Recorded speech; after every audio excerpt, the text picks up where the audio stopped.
এখন আপনাদের সম্মুখে কোরআন ও হাদিস নিয়ে গুরুত্বপূর্ণ আলোচনা নিয়ে আসতেছেন হাজী আনোয়ার আমির জহির জামে মসজিদের ইমাম খতিব মুফতি শামীম সাঈদী সাহেব। মুফতি শামীম সাঈদী সাহেব হযরতকে তার গুরুত্বপূর্ণ আলোচনা করার জন্য মাহফিল কমিটি হিসেবে বিশেষভাবে অনুরোধ করা হলো। السلام عليكم ورحمة الله. إن الحمد لله وحده والصلاة والسلام على رسوله من لا نبي بعده. أما بعد فأعوذ بالله من الشيطان الرجيم. بسم الله الرحمن الرحيم.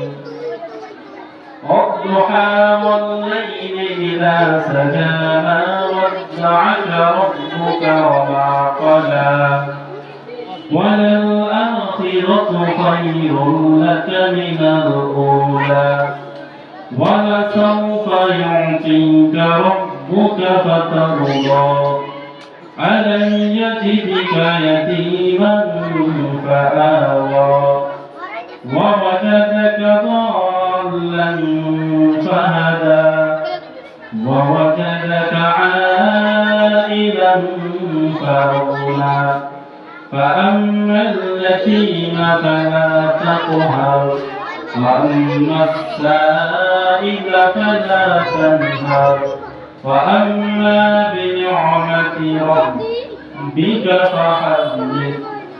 اللهم صل على محمد وعلى آل محمد كما صليت على إبراهيم وعلى آل إبراهيم إنك حميد مجيد. اللهم بارك على محمد وعلى آل محمد كما باركت على إبراهيم وعلى آل إبراهيم إنك حميد مجيد. آمنت بالله صدق الله مولانا العظيم وصدق رسوله النبي الكريم ونحن على ذلك من الشاهدين والشاكرين والحمد لله رب العالمين. মহান আল্লাহ তাআলার দরবারে অসংখ্য অগণিত শুকরিয়া, যেই মহান আল্লাহ রব্বুল ইজ্জাত ও জালাল আমাদেরকে আজকের এই মিষ্টি বাগানে আসার জন্য, বসার জন্য এবং কিছু দিনী আলোচনা করবার জন্য, শুনবার জন্য তৌফিক দান করেছেন। এজন্য মহান মালিকের দরবারে অন্তরস্থল থেকে শুকরিয়া আদায় করছি, আলহামদুলিল্লাহ। আমি কোরআনুল কারীম থেকে সূরা আত-তুহা তেলাওয়াত করেছি। কোরআনুল কারীমের এই সূরাকে সামনে রেখে কিঞ্চিত আলোকপাত করার প্রয়াস করব ইনশাআল্লাহ। আল্লাহ তাআলা বলেন দুহা, এই দুহা সূরাটা নাযিল হওয়ার পিছনে কয়েকটা ব্যাকগ্রাউন্ড আছে। তার মধ্যে একটা ব্যাকগ্রাউন্ডের কথা আমরা বলবো, নাযিল হওয়ার প্রেক্ষাপট, যেটাকে শানে নুজুল বলা হয়। রাসূলুল্লাহ সাল্লাল্লাহু আলাইহি ওয়াসাল্লাম রেগুলারলি তাহাজ্জুদের নামাজ আদায় করতেন। হঠাৎ করে অসুস্থ হয়ে যান, অসুস্থতার কারণে 2-3 দিন তাহাজ্জুদের নামাজ মিস করেন। রাসূলুল্লাহ সাল্লাল্লাহু আলাইহি ওয়াসাল্লামের চাচী আবু জেহেলের স্ত্রী এই ঘটনা প্রত্যক্ষ করার পর রাসূলকে বলে, ও মুহাম্মদ, তোমার কাছে না একটা শয়তান আসতো, হঠাৎ করে শয়তানটা আসা বন্ধ করে দিল কেন? শয়তানটা আসে না কেন? শয়তান বানিয়েছে জিবরাইল আলাইহিস সালাতু ওয়াস সালাম, নাউযুবিল্লাহ। তার মানে নবুয়তের প্রাথমিক অবস্থায় আল্লাহ রাব্বুল আলামিন জিবরাইল আমিনের মাধ্যমে ওহী নাযিল করতেন। মাঝে মাঝে আল্লাহ তাআলা রাসূলকে একটু বিরতি দিতেন, যেন রাসূলুল্লাহ সাল্লাল্লাহু আলাইহি ওয়াসাল্লাম একটু রেস্ট নিতে পারেন, একটু বিশ্রাম নিতে পারেন। কারণ ওহীর ভারিত্বটা কম না, বেশি, অনেক বেশি। কারণ রব্বুল আলামিন বলেছেন, ইন্না সানুলকি আলাইকা কাওলান তাকিলা। রাসূল, আপনার উপর কোন হালকা পাতলা জিনিস আমি নাযিল করি না। আপনার উপর যে কোরআনটা আমি নাযিল করি, কোরআনের আয়াতগুলো নাযিল করি, এইটা কোনো হালকা পাতলা জিনিস নয়, এটা ভারী জিনিস। ও রাসূল, আপনি ভেঙে পড়বেন না। আপনার রব আপনাকে ভাঙার জন্য আসেনি, আপনাকে ডিসকাশনে ফেলানোর জন্য আসেনি। আপনার রব আপনাকে কিছু সময় বিশ্রাম দিচ্ছে, আপনি মন খারাপ করবেন না। কারণ আমি যদি লাগাতার ওহী নাযিল করি আপনি সহ্য করতে পারবেন না। কারণ এই কোরআনকে আমি আসমানের উপর দিতে চেয়েছিলাম, আসমান গ্রহণ করে নাই। জমিনকে দিতে চেয়েছিলাম, জমিন গ্রহণ করে নাই। পাহাড়ের উপর দিতে চেয়েছিলাম, পাহাড় গ্রহণ করে নাই। আল্লাহ রাব্বুল আলামিন সূরা আহজাবের মধ্যে তুলে ধরলেন, ইন্না আরাদনাল আমানাতা আলাস সামাওয়াতি ওয়াল আরদি ওয়াল জিবালি ফাআবাইনা আন ইয়াহমিলনাহা ওয়াশফাকনা মিনহা ওয়া হামালাহাল ইনসান ইন্নাহু কানা যালুমান জাহুলা।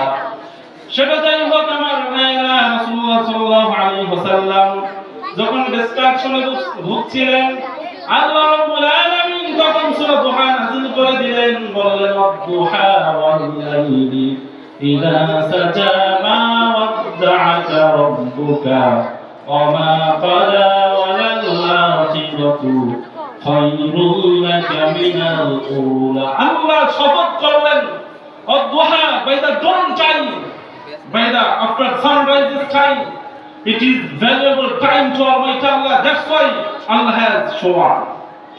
এটা আল্লাহর কাছে খুব গুরুত্বপূর্ণ সময়। রাসূলকে বুঝাইতে চাইলে রাসূল ভেঙে পড়বেন না। আপনার রব আপনাকে ভুলে যান নাই।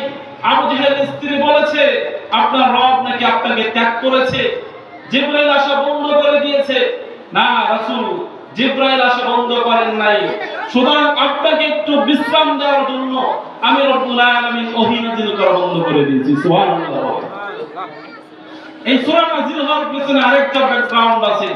মক্কার কুরাইশ কাফেররা রাসূল সাল্লাল্লাহু আলাইহি ওয়াসাল্লামকে এসে তিনটা প্রশ্ন করেছিলেন। এক নম্বর প্রশ্ন হলো, রাসূলকে বললেন আপনি নাকি আল্লাহর রাসূল, আপনি নাকি নবী, আপনাকে কিভাবে বিশ্বাস করব আপনি নবী? সুতরাং তিনটা প্রশ্নের যদি জবাব দিতে পারেন তাহলে আপনাকে আমরা নবী হিসাবে মেনে নিব। তার মধ্যে একটা প্রশ্ন ছিল ওয়ায়াসআলুনাকা আনির রূহ, রাসূল আপনি বলেন রূহের তাৎপর্যটা কি? আল্লাহ রাসূল বলেছিলেন ইনশাআল্লাহ, আল্লাহ রাসূল বলেছেন আগামীকাল জবাব দিব, কিন্তু এই বলার সময় তিনি ইনশাআল্লাহ শব্দটা উচ্চারণ করেন নাই। এই কথাটা আল্লাহ রাব্বুল আলামিনের কাছে ভালো লাগলো না। এই জন্য রব্বুল আলামিন কয়েকদিনের জন্য ওহী নাযিল বন্ধ করে দিলেন। এদিক থেকে মক্কার কুরাইশ কাফেররা রাসূলকে এটা সেটা বলতে লাগলো। রাসূলুল্লাহ সাল্লাল্লাহু আলাইহি ওয়াসাল্লাম এক পর্যায়ে ভেঙে পড়লেন।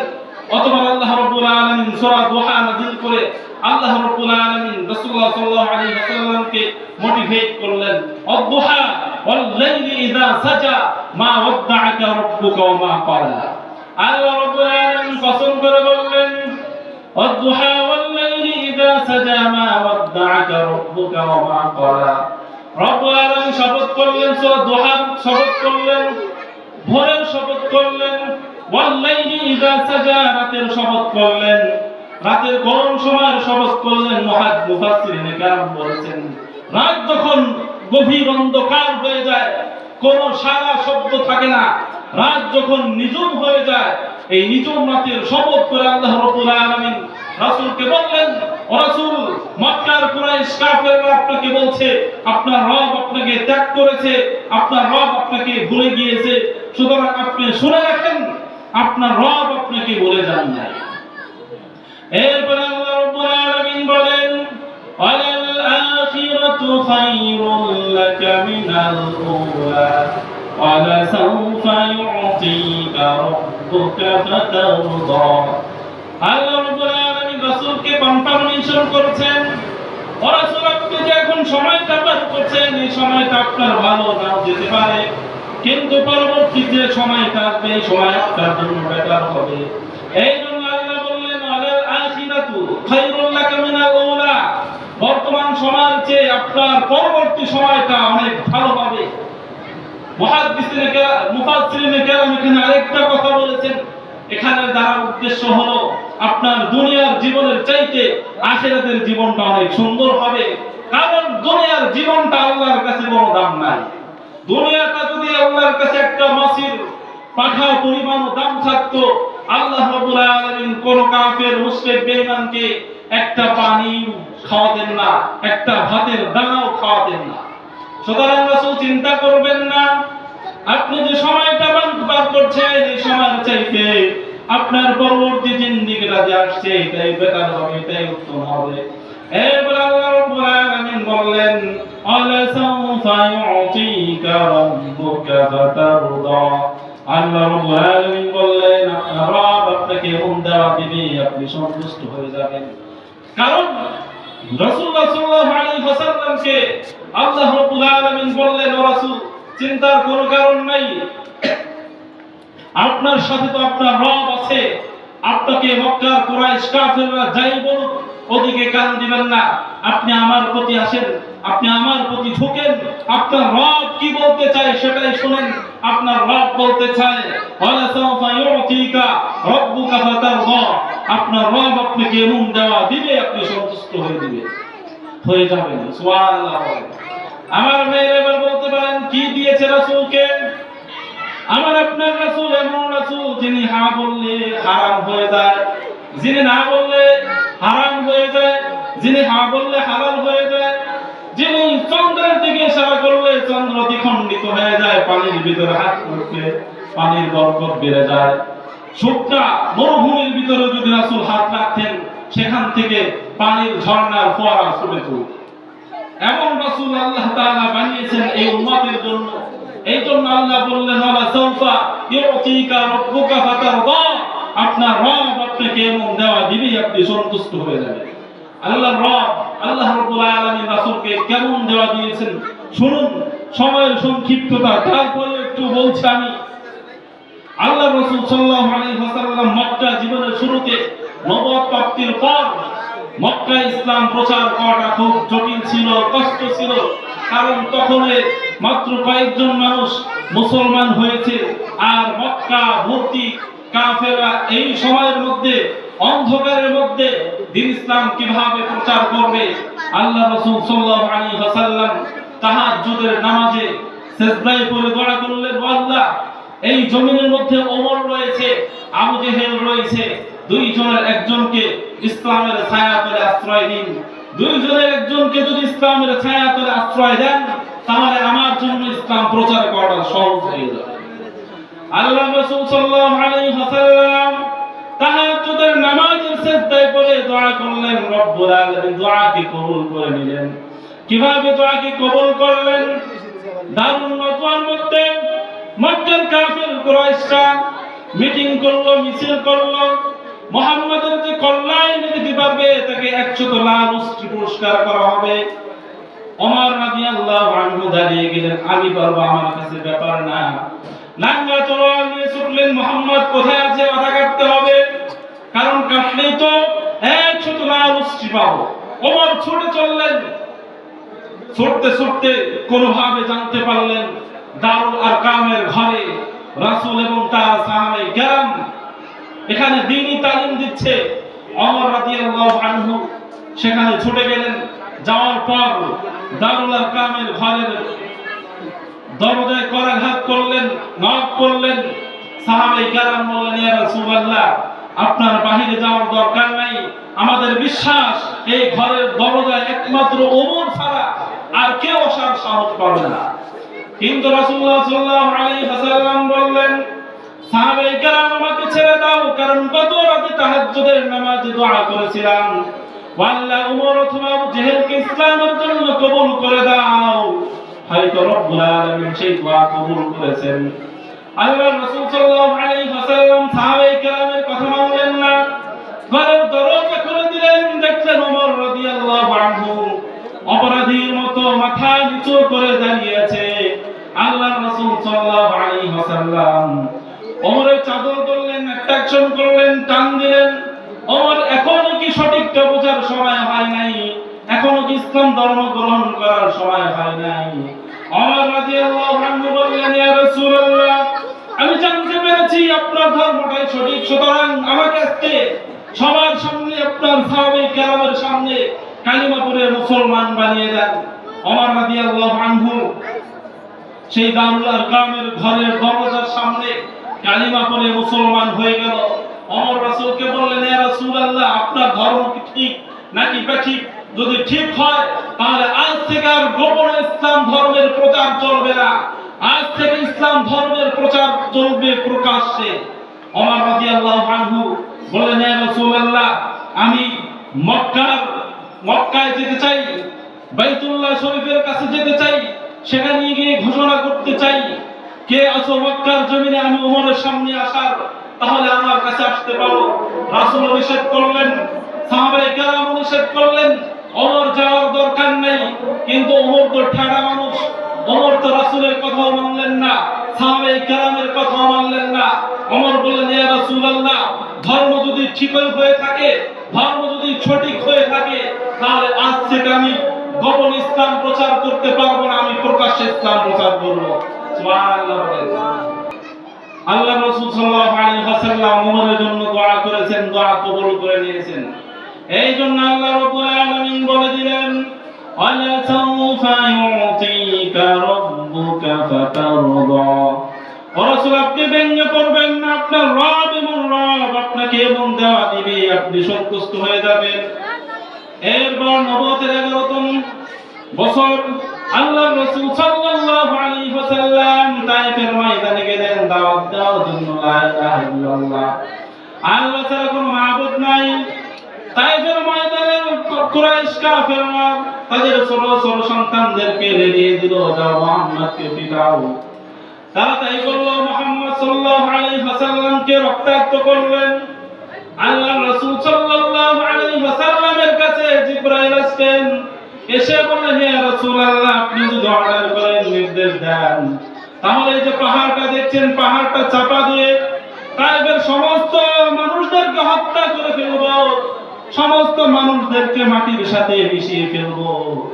আল্লাহ রাসূল সাল্লাল্লাহু আলাইহি ওয়াসাল্লাম দোয়া করলেন, আল্লাহুম্মা গফির লিকওমি ফাইন্নাহুম লা ইয়ালামুন। আল্লাহ, আমার কওমকে আপনি মাফ করে দেন, এরা এমন এক জাতি, এরা জানে না। যাই হোক ভাইরা আমার, যেটা বলতেছিলাম, সেখান থেকে মার খাইলেন। মার খেয়ে মক্কার কুরাইশ কাফের সেই সম্প্রদায়ের লোকেরা তায়েফের ময়দানে সন্তানেরা ইসলাম ধর্ম গ্রহণ করল না। রাসূল ওখান থেকে ব্যতীত মন নিয়ে ফিরে আসলেন। এরপরে ফজর নামাজের সময় হলো। ফজর নামাজে দাঁড়িয়ে সূরা জিন পড়তেছিলেন। একদল জিন সেখান দিয়ে যাচ্ছিল। রাসূল সাল্লাল্লাহু আলাইহি ওয়াসাল্লামের শ্রুতি মধুর কণ্ঠে কোরআন তেলাওয়াত করলেন। আকালু সামি'না কুরআনান আজাবা। জিন যখন আয়াত শুনলেন, জিনের দলেরা তাদের ডেস্টিনেশন, তাদের ঠিকানায় চলে গেল। তাদেরকে অন্য জিনদেরকে বললেন, আমরা যেমন নবীর পাশ দিয়ে এসেছিলাম, এমন কোরআন তেলাওয়াত করতেছিল যে কোরআনের মধ্যে আল্লাহ বলেছেন, সামি'না কুরআনান আজাবা, এমন আশ্চর্য কোরআন আমরা শুনেছি যে কোরআন তেলাওয়াত আমাদেরকে আশ্চর্য করে দিয়েছে। ওই সময়ের সমস্ত জিনেরা মুসলমান হয়ে গেল। এরপর আল্লাহর রাসূল জানেন না, আল্লাহ রাব্বুল আলামিন জিবরাইলকে পাঠালেন, জিবরাইল যাও বন্ধুর কাছে যাও, গিয়ে জানিয়ে দিয়ে আসো, তায়েফের ময়দানের ছেলেরা তোমার দিয়েছে, এতে কোনো সমস্যা নাই। আল্লাহর রাসূলকে জানিয়ে দিয়ে আসো, একদল জিন ও রাসূল আপনার হাতে কালিমা পড়ে আপনার অজান্তেই মুসলমান হয়ে গিয়েছে। সুবহানাল্লাহ। এই জন্য আল্লাহ বললেন, ওয়ালা সাউফা ইউতিকা রাব্বুকা ফাতারদা, আপনার রব আপনাকে এমন দেওয়া দিবে, আপনি সন্তুষ্ট হয়ে যাবেন। সুবহানাল্লাহ। এরপর তায়েফ থেকে বের খাওয়ার পর আল্লাহ রাসূল সাল্লাল্লাহু আলাইহি ওয়াসাল্লাম বাড়িতে ফিরে আসলেন। এই বছরে তার প্রিয়তম চাচা আবু তালেব ইন্তেকাল করেন এবং তার প্রিয় সহধর্মী মা খাদিজাতুর রাদিয়াল্লাহু আনহা ইন্তেকাল করেন। রাসূলুল্লাহ সাল্লাল্লাহু আলাইহি ওয়াসাল্লামের মনটা ভেঙে যায়। আল্লাহ রাব্বুল আলামিন তার হাবিবের মনটাকে জোড়া লাগানোর জন্য, সন্তুষ্ট করার জন্য জিবরাইলকে পাঠালেন। জিবরাইল যাও। রাসূল ডিস্ট্রাকশনে ভুগছে, চিন্তায় চিন্তিত হয়ে পড়ছে। রাসূল সাল্লাল্লাহু আলাইহি ওয়াসাল্লাম কষ্ট পাচ্ছেন, আপনি চলে যান। তাকে বলেন, রাসূল যেন দুনিয়ায় আমরা থাকে, রাসূলকে মেরাজে নিয়ে আসেন। রাসূল ভেঙ্গে পড়ছে, রাসূল সাল্লাল্লাহু আলাইহি ওয়াসাল্লামকে সাত আসমান কলস করে একটা যন্ত্রের মাধ্যমে আমার আরশের নিকট নিয়ে আসেন, আমি আমার রাসূলকে সন্তুষ্ট করে দিব। আল্লাহ রাসূল সাল্লাল্লাহু আলাইহি ওয়াসাল্লামকে সেই মেরাজের রজনীতে আল্লাহ রাব্বুল আলামিন সেই সাত আসমান ভেদ করে লৌহ কলমের কাছে নিয়ে গেলেন, একান্ত কথা বললেন। রাসূলুল্লাহ সাল্লাল্লাহু আলাইহি ওয়াসাল্লাম দুনিয়ার মধ্যে ব্যথিত ছিলেন, চিন্তায় ভেঙে পড়ছিলেন। আল্লাহ রাব্বুল আলামিন বললেন, there is no problem to fear of Almighty Allah. আপনি আপনার রবকে ভয় করেন, আপনার রব আপনাকে এমন দেওয়া দিবে, আপনি সেই পাওনা পেয়ে আপনি সন্তুষ্ট হয়ে যাবেন। সুতরাং আল্লাহর রাসূল সেই মেরাজের রজনীতে মেরাজে চলে গেলেন। আল্লাহ রাব্বুল আলামিন এজন্যই বললেন, ওয়া সাওফা ইউতিকা রাব্বুকা ফাতারদা, আপনার রব আপনাকে এমন দেওয়া দিবে আপনি সন্তুষ্ট হয়ে যাবেন। সুবহানাল্লাহ। আমার ভাইরা, এই সূরা নিয়ে আলোচনা করলে 2-3 দিন চলে যাবে, আলোচনা শেষ হবে না। রাসূলের পুরা জিন্দেগীর ভালো সাইডটা যদি এইদিকে টেনে আনি, পুরা জিন্দেগি নিয়ে আলোচনা করা যাবে, তারপর আলোচনা শেষ হবে না। নামাজের সময় হয়ে গিয়েছে, কারণ আলোচনার চেয়ে নামাজের গুরুত্বটা অনেক বেশি না কম? আল্লাহ তাআলা আমাদেরকে বোঝার জন্য তৌফিক দান।